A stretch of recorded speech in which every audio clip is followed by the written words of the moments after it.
Ассаламу алейкум туғандар. Қандайсыздар? Назарыңыздарда қайрадан эле базары жоқ каналы. Бүгін 12 май 2022 жыл. Мен Қарабалта шаарында жүрөм туғандар. Ушул жерден бир сатылуучу үй бар екен. Ошол жөнүндө сиздерге маалымат берейин дегем.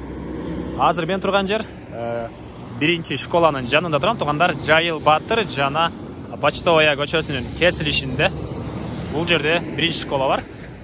Биздин сатылуучу үй туғандар ошол Почтовая көчөсү менен түз бир аз басып барып, сол тарапка кайрылып, анан кайра оң тарапка кайрылганда Ленинградский көчөсүндө жайгашкан. Бул жака чейин көпчүлүгүңүздөр билгендей эле экспресс Карабалта деген маршруткалар келет. Бишкек шаарына көптөгөн эле по пути машиналар жана маршруткалар бар туганда Бишкек шаарына түзмө-түз эч кыйналбай эле бат эле бара аласыздар. Маршруткалар көптөгөн маршруткалар бар. Карабалтанын центрине деле 500 метрдей аралыкта жайгаштыр бул жер. Аны эмесе мен сатылуучу үйгө карай жол алдым. Бул Почтовая көчөсү менен. Сиздер лайктан басып, өз оюңуздарды комментарийге жазып туруңуздар тугандар. Жайыл Батыр көчөсүнөн түз тол тарапты карай Почтовая көчөсү менен бир аз басып келип, анан Почтовая переулокко жетип, ошо мен чыгышка карай да бир аз басып, анан Ленинградский көчөсүнө жетип, аны менен да түз тол тарапты карай басып келгенде Ленинградский көчөсүндө сатылуучу үй жайгашкан. Жанакы светофорго чейин, Жайыл Батыр көчөсүнө чейин аралык 700 метр көргөздү Яндекс карта тугандар. Мына бул сатылуучу үйдүн көчө тараптан көрүнүшү. Чегералары көрүп турганыңыздардай эле байкалып турат. Мына бул жерден бул жака чейин мына кызыл забор менен тосулган тугандар. Так, бул жактан кирсеңиздер деле болот, машинени бул жактан киргизсеңиздер деле болот. Жана бул жакта 2-3 машина баткандай чоң гараж деле бар экен. Аны азыр видеонун жүрүшүндө көргөзөм. Машинеңизди бул жактан киргизсеңиз деле болот. Бул мына көчө тараптан көрүнүшү тугандар. Андан ары мектеп жөнүндө айтсак, жана видеонун башында көрдүңүздөр, Жайыл Батыр көчөсүнүн жээгинде чоң мектеп бар, жана бул жакта дагы бир мектепке жакын жерде жайгашыптыр үйүбүз. Ал жөнүндө келсеңиздер, үйесине сурап дагы билип алсаңыздар болот. Бул жакта дагы бир мектеп бар экен. Садик деле жакын жерде жайгашкан, мечиттер деле бар тугандар. Андан ары кирип короосуну көргөзөйүн тугандар. Мынакей тугандар, бул сатылуучу үйдүн короосунун көрүнүшү. Киргениңиздер деле ушундай навестин ылдый тарабы стяжка болгон. Бул жерге бир машина баткандай жер бар экен, жана айткандай эле ал жакта дагы 3 машина баткандай жер да бар. Аны деле азыр видеонун жүрүшүндө көргөзөм. Жердин аянты 9,5 соток тугандар. Суу, свет бар, отопление бар тугандар. Анан үй жөнүндө айтсак, бардык помещениялар үй, ал жактагы очоккана, дагы башка помещениялар болуп, баары болуп 225 квадрат метр. Бул жагы кирпич менен бүтүрүлгөн, а бул жагы немецкий дом экен тугандар. Тышкы тарабы декоративный штукатурка.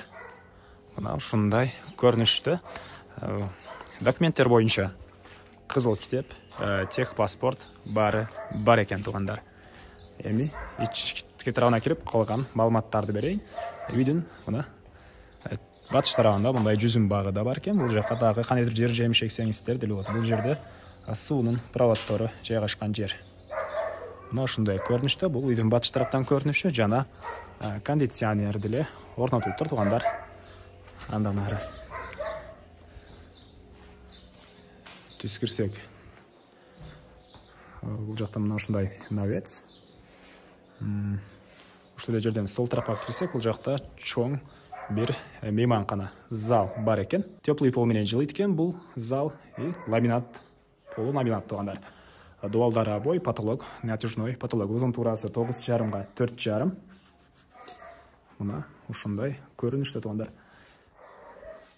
Батыш тараптан чоң пластик терезе орнотулуптур. Мебелдер боюнча айтсак тугандар, кээ бир мебелдер калат экен, кээ бирлерин алып кетет экен үй ээси. Аны ар бирин айтайын десем, мебель үйдө өтө эле көп. Ошого байланыштуу келсеңиздер, өзүңүздөр сурап аласыздар. Андан ары эми кийинки немецкий домдун ичин көргөзөйүн.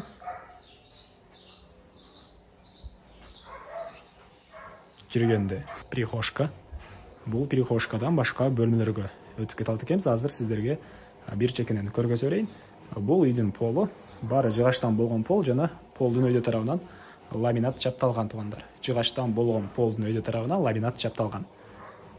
Андан ары ушул жерден оң тарапка кайрылсак, бул жерде бир детский бөлмө, дуалдары обой. Отопление бар, жана ар бир бөлмөгө отоплениянын батареялары да орнотулуптур туугандар. Мына ушундай көрүнүштө. Анан кайра эле коридорго чыгып түз өтсөк, бул жакта дагы бир мондай зал. Узун туурасы 5ке 4 экен. Дуалдар обой, потолок, натяжной потолок. Ички тарабына кондиционер орнотулган. Батыш тараптан чоң терезе да орнотулган туугандар. Мына ушундай көрүнүштө. Андан ары түз өтсөк, бул жакта дагы бир спальня бөлмө. Бул калат экен, бул мебель калат экен туугандар. Батыш тараптан пластик орнотулган, дуалдар обой.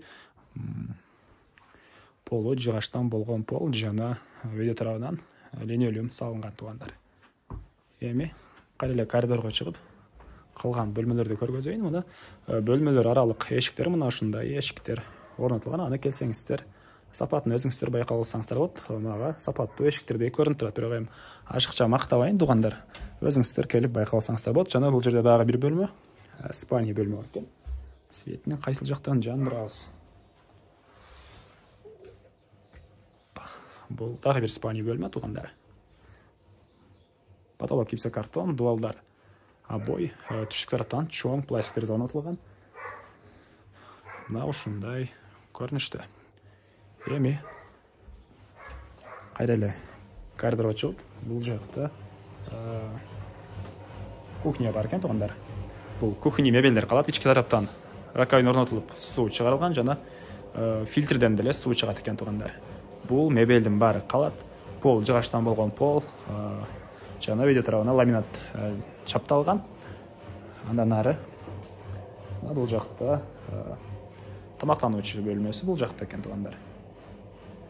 Мына ушундай көрүнүштө. Чыгыш тараптан чоң пластик терезе да орнотулган. Андан ары бул жакта парой отоплениянын котелу орнотулган бөлмө. Бул жакта көмүр менен жана электр энергиясы менен жылытат экен. Жана тамак жасаганга бул жакта электроплита орнотулуптур. Андан эле түз өтсөк, бул жакта санузел туугандар. Дуалдары кафель, потолок пластика, ички тараптан раковин орнотулуп, суу чыгарылган. Унитаз деле ушул жакка орнотулуптур, жана бул жакта душ суусу Аристон менен жылыйт экен. Андан ары мен кайра эле үйдүн коросундамын туугандар. Эми чыгыш тараптагы помещенияларды көргөзөйүн сиздерге. Бул жакта очоккана бар экен туугандар. 2 очок. Мынакей, көрүп турганыңыздардай, орто очок жана бир чоң очок бар экен. Кирпич менен бүтүрүлгөн болуш керек. Бул тышкы тарабына кафель чапталыптыр. Мынакей, бул жактан деле ысык суу чыгат экен. Раковин орнотулуп, суу да чыгарылган туугандар. Мына ушундай көрүнүштө. Жана ушул эле очоккананын түбүндө подвал бар экен. Мынакей. Аны деле келгениңиздерде өзүңүздөр көрсөңүздөр болот, кимге кызык болсо. Андан ары бул мына үйдүн чыгыш тараптан көрүнүшү. Бул жакта деле мына ушул жерге чейин стяжка куюлган. Машина койсоңуздарбы же тапчан коюп отурсаңыздар болот. Мына чыгыш тарабында көптөгөн бактар деле бар. Слива, черешня, жаңак жана башка көптөгөн бактар бар экен. Анан бул жакта склад туугандар. Бир склад, андан кийин бул жакта көмүркана. Бул жакта сарай болгон экен. Буга чейин кой өздөрү кармашкан экен. Азыркы учурда мындай складдын кызматын аткарып турат. Машина дөңгөлөктөрү жана башка буюмдар сакталат экен. Мына ушундай көрүнүштө. Андан ары бир чекенен сиздерге көргөзүп өтөрөйүн. Бул жагына тротуар коюлган жана үйдүн тышкы тарабындагы туалетке чейин куюлуп туруш тротуар. Бул жакта дагы бир склад. Анан бул жакта бир коптилка бар экен туугандар. Балык же болбосо козу жана башка эттерди коптить этсеңиздер болот экен. Бул жакта отун кана туугандар. Бул жакта дагы бир навестин түбүндөгү склад. Мына ушундай көрүнүштө. Бул жакта бактар, бул жакта малина да бар экен. Мына ушундай көрүнүштө туугандар. Мына жерлери деле сонун. Мына азыркы учурда үй ээлери бул жага помидор эгип койгон учур экен. Мына ушундай көрүнүштө. Андан ары сиздерге үйдүн бул жакта арт тарабындагы гаражында көргөзөйүн. Бул үйдүн чыгыш тараптан көрүнүшү. Суу бул жерден чыгат экен. Мына туугандар көрүп турасыздар.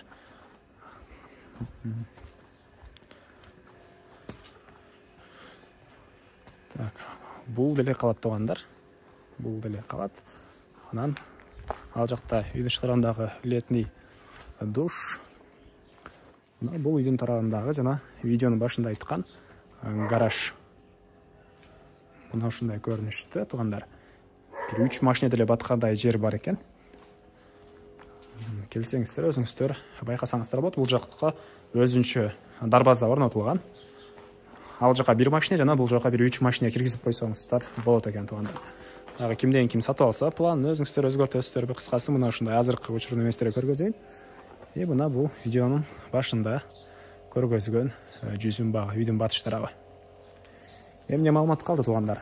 Мен бардык эле маалыматтарды бердим окшойт.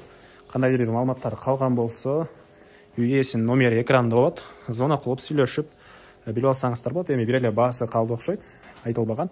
Баасын $50,000 деп атышат. Сүйлөшүү болот тугандар. Ээсинин номерин экранга калтырам, звонок кылып сүйлөшүп көрүңүздөр. Негизги маалыматтарды дагы бир эскерте кетейин. Жердин аянты 9,5 соток. Кара Балташ шаары, чоң Жайыл Батыр трассасынан 650-700 метр түштүгүрөктө тоо тарапта жайгашкан. Мектептер жакын жерде, экөө мектеп бар экен, 2 мектеп. Садиктер деле бар жакын жерде. Кара Балтанын центрине деле жакын эле болуп калат тугандар. Ага эмне? Документтер боюнча кызыл китеп, техпаспорт бар экен. Үйдө отопление бар, ысык суусу, суук суусу Арестон менен жылыйт. Кыскасы, бардык эле маалыматтарды бердим окшойт. Ушул видеону группалар менен бөлүшсөңүздөр, мага үй ээсине, дагы кимдир ушул сыяктуу үй издеген болсо, ошол да сиздер чоң жардам берген болосуздар. Группалар менен бөлүшүп, достор менен бөлүшүп койсоңуздар, мага баарына чоң жардам берген болосуздар. Кийинки чыгарылышка чейин тугандар, саламатта калыңыздар.